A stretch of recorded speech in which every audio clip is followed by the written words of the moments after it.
Allez, l'actualité locale marquée par le double scrutin législatif et municipal qui se tiendra dans un jour pratiquement, suivi de la 54e édition de la fête nationale de la jeunesse. On en parle évidemment avec Monsieur GPE en direct de Yaoundé. Bonjour, bienvenue. Juste après, excellent début de week-end. Maketikyo prendra le relais. On commence par vous. Bonjour. Bonjour Rémi, bonjour Patricia. Et bien Patricia, vous êtes tous les deux bien aimés à Yaoundé. Naturellement, je vous accueille le cœur enflammé de joie, des combis à Kribi, des Midrands à Paris. Eh bien, vous êtes les bienvenus à cet exercice. En tout cas, c'est la première partie de la revue de presse. Vous l'avez indiqué. La deuxième, ce sera tout à l'heure du côté de Douala avec l'homme à l'adresse particulière. Vous l'avez indiqué tout à l'heure. Jour de vote dimanche prochain au Cameroun. Eh bien, les électeurs sont convoqués aux urnes pour ce qui est de la désignation des conseillers municipaux et des députés, donc à l'Assemblée nationale. Le quotidien de campagne de Cameroun Tribune, le quotidien camerounais à capitaux publics, rappelle ce fait ce matin avec beaucoup d'insistance, et cela à l'adresse des électeurs qui vont devoir, on l'a indiqué, choisir 180 parmi les quelques 400 candidats députés ainsi élus de la nation et les conseillers municipaux de nos 360 communes. À l'heure qu'il est, les partis politiques engagés justement à cette compétition montrent leurs muscles les plus forts. Question de convaincre pour ce qui est encore des indécis,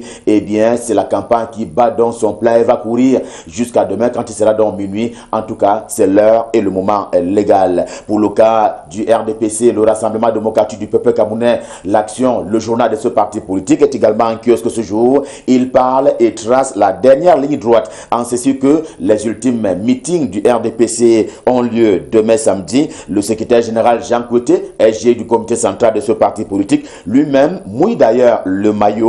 C'est ainsi que Ngaoundéré, le chef-lieu de la région de la Damawa, château du Cameroun, accueille ainsi ce jour le secrétaire général du comité central du RDPC de Médiane. Un journal camerounais d'expression anglaise parle du même exercice auquel a sacrifié le premier ministre chef du gouvernement Joseph John Gouté, qui était au dire du journal, a donc été accueilli tel l'enfant prodige du côté de Boya, la capitale de la région du sud-ouest camerounais, le sud-ouest dont il est d'ailleurs originaire. Il était question pour lui aussi de parler aux Camerounais de ce côté-là, question de leur indiquer la voie que lui il a choisie, celle du Rassemblement démocratique du peuple camerounais. Prospective nouvelle de Jean-Baptiste Biaye oblige à dire que le ministre René Emmanuel Sadi, en charge de la communication, qui est lui aussi sur le terrain de la campagne, convainc les indécis en plus des militants convaincus du RDPC. Cela, bien entendu, dans le sens de voter à 100% les listes et les candidats du Rassemblement démocratique du peuple camerounais.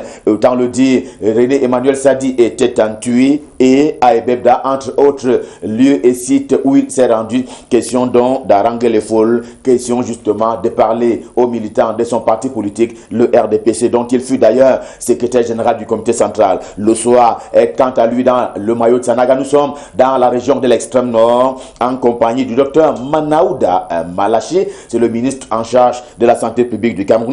Il ratisse large, peut-on lire, à la une principale du journal Le Soir, édition de ce jour. Et Singan s'est depuis installé dans la mallette du ministre Henri Yébé à ici. Et ce matin, il dit qu'il est en train de donner les dernières consignes des votes pour ce qui est du département de la Leki. En tout cas, ce sont les dires du journal Essingan. Et comme tel, le journal La République suit pour lui les pas du ministre Jean-Ernest Massena Ngalé en charge des transports. Il était hier à Edea premier, plus précisément pour galvaniser davantage les militants du RDPC à aller aux urnes et de pouvoir choisir les candidats qui leur ont été présentés à l'occasion. L'épervier est également en kiosque ce vendredi. Lui aussi a suivi les pas du ministre Jean-Ernest Massena Ngalé des Transports. Après le département du Nkam, il est donc allé prêcher la paix, cette fois-là dans la Sanaga maritime, précisément à Edea premier, on l'indiquait tout à l'heure. Et puis, c'est aujourd'hui qu'a lieu la 10e édition, en tout cas c'est l'acte finale de la 10e édition des Éperviers Press Awards. En tout cas, le dernier acte a lieu au Palais des Congrès de Yaoundé. Question de matérialiser la reconnaissance des acteurs sociaux et médiatiques qui se seront distingués au cours de l'année 2019. C'est une cérémonie qui est devenue traditionnelle au Cameroun. Elle va donc être rééditée ce jour même du côté du Palais des Congrès de Yaoundé. L'initiative étant portée par Sa Majesté Léopold Clovis Noudio. Retour à la campagne électorale électorale dont on sait qu'elle vit les dernières heures avant l'élection, le double scrutin qui a lieu dimanche prochain, cette fois-là avec vision économique. Également en kiosque ce vendredi, mettant ainsi le cap sur Kribi, la capitale du département de l'Océan, c'est la cité balnéaire. Eh bien, si le RDPC y fait face au PCRN de Kabalibi, il n'en demeure pas moins vrai que le département reste en mode marée électorale haute. Je cite là le journal en faveur du RDPC et Jules Dorendongo a travaillé à la faveur de la campagne qui s'achève donc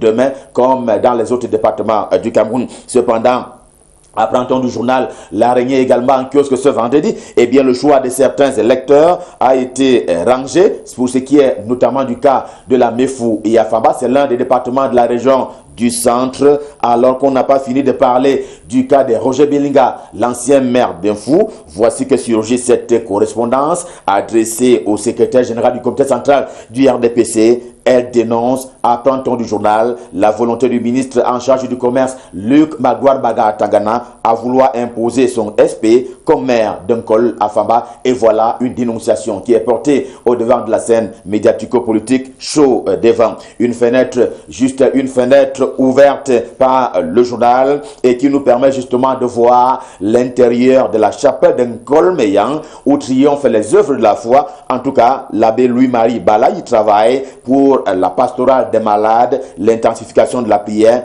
et aussi la prédication tout azimut. On va revenir à la politique puisque l'élection, le double scrutin a lieu dimanche prochain avec le cas spécifique de Bafia cette fois-là. En tout cas, selon les informations que rapporte Podium d'Afrique également en kiosque ce jour, loin de l'imaginer, le journal annonce des batailles plus qu'âpres pour le contrôle de la mairie de Bafia. C'est également un fait à mentionner dans les annales puisque la désignation du maire de ce côté-là ne sera pas chose facile. S'agissant du nord-ouest et du sud-ouest camerounais, deux régions qui sont justement traversées par la crise socio-politique, eh bien le journal Réalité de Paul Ngouaré Kindi, tout aussi en kiosque ce vendredi, prend son courage et donne aux deux gouverneurs directement concernés par la dite crise à se prononcer sur les mesures de sécurité quelques heures seulement avant le scrutin de dimanche prochain. Adolphe Beban Tchofo Lélé l'Afrique pour le nord-ouest et Bernard Okalia Bilay pour le sud-ouest. Eh bien, les deux gouverneurs rassurent et ils seront sur le qui-vive, mieux que par le passé, apprend-on du journal. D'ailleurs, le journal Réalité de Paul Ngouaré Kindi recommande à leurs épouses de les y accompagner et il est sûr que ce sera chose faite. Néanmoins, le quotidien Mutation de Gab, Georges Alain Boyomo, se méfie d'un ennemi commun tout aussi dangereux, à savoir le délestage, la lumière, cette lumière qui fait très souvent défaut lors du dépouillement des urnes. Eh bien, Enio va-t-il ou pas procurer le noir? Et si oui, le quotidien Mutation redoute et de façon forte d'ailleurs la fraude électorale. En deuxième une du quotidien Mutation, édition de ce vendredi, le bilan qui est attendu pour être dressé lundi prochain, en commençant par le chef de l'État lui-même Paul Biya, qui va donc devoir évaluer la matérialisation des promesses faites l'an dernier à l'endroit de la jeunesse camerounaise. Mais en attendant, le quotidien bleu, le jour du jour, c'est-à-dire le journal d'Aman Mana, a pris le taureau par les cornes. Il dit que la jeunesse camerounaise n'a pas que des vertus, elle a aussi des grands mots, M-A-U-X, en tout cas, puis encore, elle est sans avenir au regard du système politique en place à Yaoundé, dit-on dans les colonnes du quotidien bleu. D'ailleurs, il explique que le plus fréquent est au contraire le chômage, l'alcool et aussi la violence, mais non sans mentionner le cas du VIH-Sida pour parler ainsi de la maladie. Voilà donc le tableau noir du quotidien bleu en contexte des discours présidentiels à la jeunesse lundi prochain. Et pour reparler un peu maladie, il y a bien entendu la nouvelle vedette mondiale, le coronavirus. L'économie quotidienne évoque ce cas une fois encore ce matin. Eh bien, et pourquoi? Parce que l'OMS, l'Organisation mondiale de la santé, n'a pas l'argent pour cela. D'où donc cet appel de fonds qui a été lancé en direction des bonnes volontés. Il lui faut à l'OMS 402 milliards de francs CFA pour le moment, dans l'espoir bien entendu que le coronavirus ne va pas atteindre le continent africain. L'Afrique qui a d'ailleurs une sécurité sanitaire qui est plutôt relative. Il faut bien entendu prier les dieux, tous les dieux, pour que le coronavirus n'atteigne donc pas le continent africain. Un crochet par le Gabon voisin, c'est donc l'un des voisins du Cameroun, avec le financier d'Afrique en version magazine, vous le voyez ce vendredi.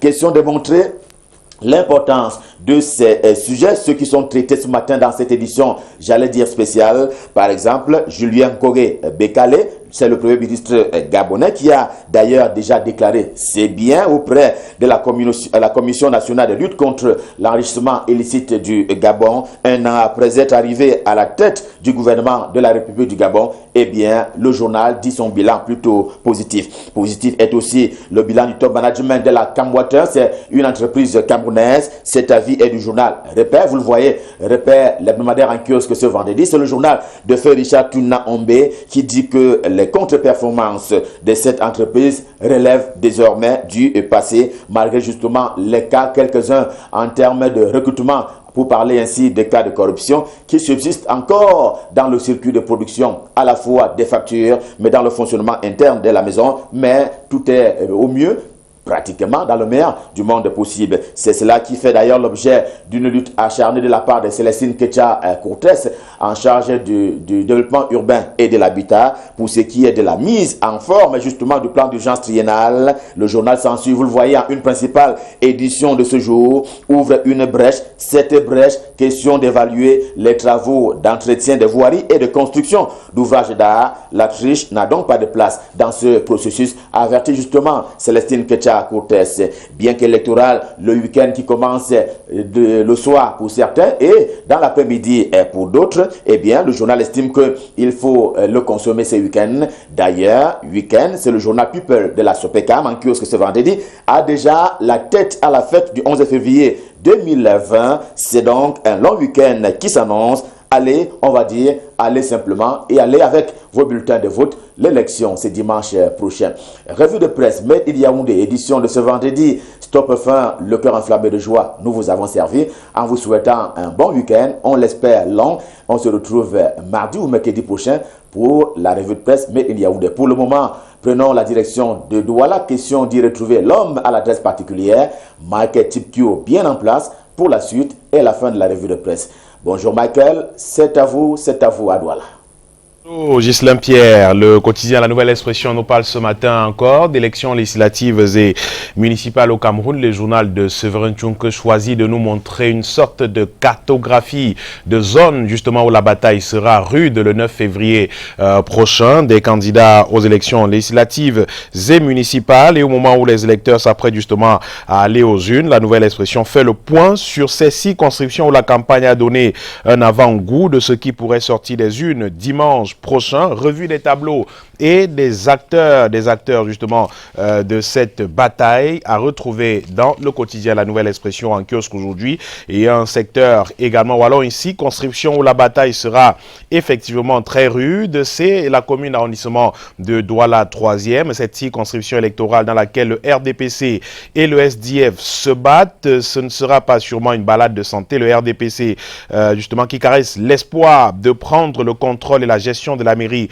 de Douala 3 pour la prochaine mandature de 5 ans aux mains de l'édile issu des rangs du SDF, Job Théophile Kwabna, au sein du parti au pouvoir justement. Le président de la commission communale de campagne à Douala 3 et les candidats eux-mêmes ne font pas mystère de leur vœu de rafler les 61 sièges en jeu dans le cadre des municipales du 9 février prochain. Dans cette dynamique, Georges Elon Etondé est plus qu'optimiste, lui qui est par ailleurs chargé de mission numéro 1 de la délégation permanente départementale du RDPC dans le département du Vourier. Pour y parvenir donc, le parti au pouvoir mise sur la jeunesse. La liste du parti du Flambeau Adam au municipal est conduite par Rostan Tokap Wanan, jeune loup aux dents très longues. Lui et ses colistiers entendent apporter des solutions pour améliorer le quotidien des citoyens camerounais, mais ils ne marcheront pas sur du velours. Des réalisations du maire actuel Job Théophile Kwabna pèsent également en sa faveur. Ce sera donc une rude bataille, rude empoignade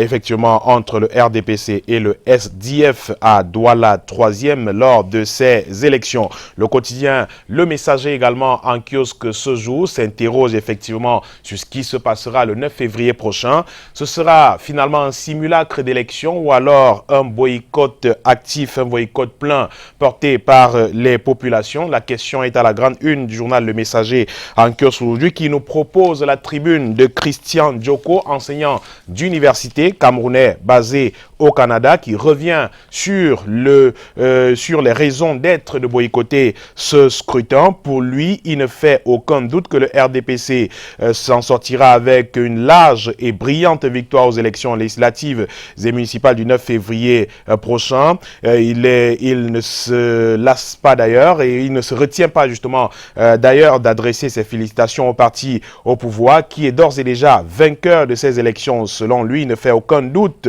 Écrit-il que le parti État, ce sont ses mots, remportera ces élections. En plus des moyens de l'État dont il dispose, et il peut compter sur la collaboration du Conseil constitutionnel. Le code électoral taillé sur mesure pour voler de victoire en victoire. Du reste, écrit-il, s'il est vrai que les élections législatives et municipales auront permis au régime d'avoir un peu de répit face à la pression politique de plus en plus intenable, il va sans dire, conclut-il, que sa victoire certaine ne résoudra aucun problème, ni la crise politique majeure née du contentieux post-électoral de 2018, ni la crise dans les régions du nord-ouest et du sud-ouest du Cameroun. Et Christian Djoko conclut justement en disant que l'idéal serait effectivement de boycotter le double scrutin. Et pendant que l'on parle justement de victoire du Rassemblement démocratique du peuple camerounais, Bandakani, président du NMP, par ailleurs candidat à l'élection municipale dans la commune d'arrondissement de Douala 2e, met à nu des fraudes qui seraient organisées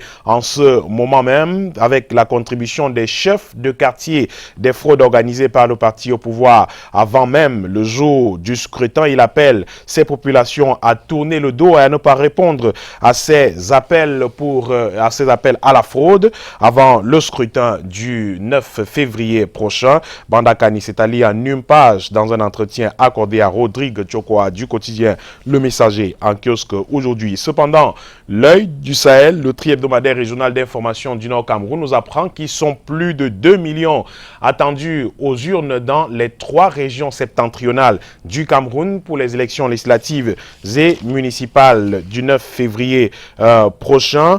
Plus de 448 569 électeurs sont attendus dans 1598 bureaux de vote et tout le matériel électoral est déjà en place. Ça, c'est pour la région de l'Adamawa. À quelques jours de ce scrutin, la délégation régionale d'Elikama a déjà acheminé tout le nécessaire dans chaque antenne communale. Ainsi, chaque bureau de vote aura en son sein un isoloir, 2 urnes et des bulletins de différents candidats pour les législatives et les municipales. À Garoua également, c'est le même dispositif qui est observé également à Maroua, dans la région de l'extrême nord bien sûr, et Garoua dans le nord, où justement le dispositif est déjà mis sur pied en attente des candidats, en attente des électeurs le 9 février prochain. Le journal nous livre également la bataille entre les hommes forts du nord. La campagne électorale s'achève donc demain à minuit et durant 2 semaines, la région du Nord, à l'instar des autres régions, a vibré au rythme des joutes oratoires des différents candidats. Chacun y est allé de sa stratégie en fonction des moyens au regard du déroulement de la campagne sur le terrain. L'on observe tout de même que les candidats n'ont pas disposé des mêmes moyens pour se distinguer et ceux justement qui ont sorti la tête de l'eau sont présentés par le journal L'œil du Sahel en kiosque aujourd'hui qui constate finalement que Kava Yege Djibril a battu campagne par procuration. L'homme fort de Tokombéré s'est limité à des sorties sporadiques devant sa chefferie à Mada. Pas du tout très présent, pas du tout présent, invisible pratiquement même au cours de cette campagne, écrit le journal L'œil du Sahel en kiosque aujourd'hui. La météo Bi-Hebdo nous amène dans la Meufou et Afamba et on parle toujours de ces élections et nous amène dans la Meufou et Afamba où le ministre du Commerce Luc Magloire Mbaga à Tangana met le département sous contrôle. La météo Bi-Hebdo effectivement le département qui promet 100% de taux de participation participation doublée d'un plébiscite des listes RDPC le 9 février prochain. C'est l'assurance que les électeurs du département donnent au président de la commission départementale de campagne du parti partout dans ce département. C'était donc lors d'un meeting tenu hier dans cette localité. Et le Premier ministre, lui, était encore en meeting, cette fois-ci dans la région du Sud-Ouest. Joseph Djongouté, Peter Mafani Moussongue, Pauline Nalova, Lionga ont obtenu le quitus des populations du Sud-Ouest Cameroun. Même ceux jusqu'ici indécis, ont au cours du meeting d'hier à Boya promis le triomphe des listes du Rassemblement démocratique du peuple camerounais, écrit le journal La Météo. Et on termine avec Info Matin, effectivement, qui nous parle aussi de ces élections avec la commune d'arrondissement de Douala 1er et le maire Lengue Malapa dans le cadre de la campagne électorale, qui offre une case municipale aux populations de la commune d'arrondissement de Douala 1er. Le préfet du Vouri a présidé la cérémonie d'inauguration de ce joyau architectural hier 6 février.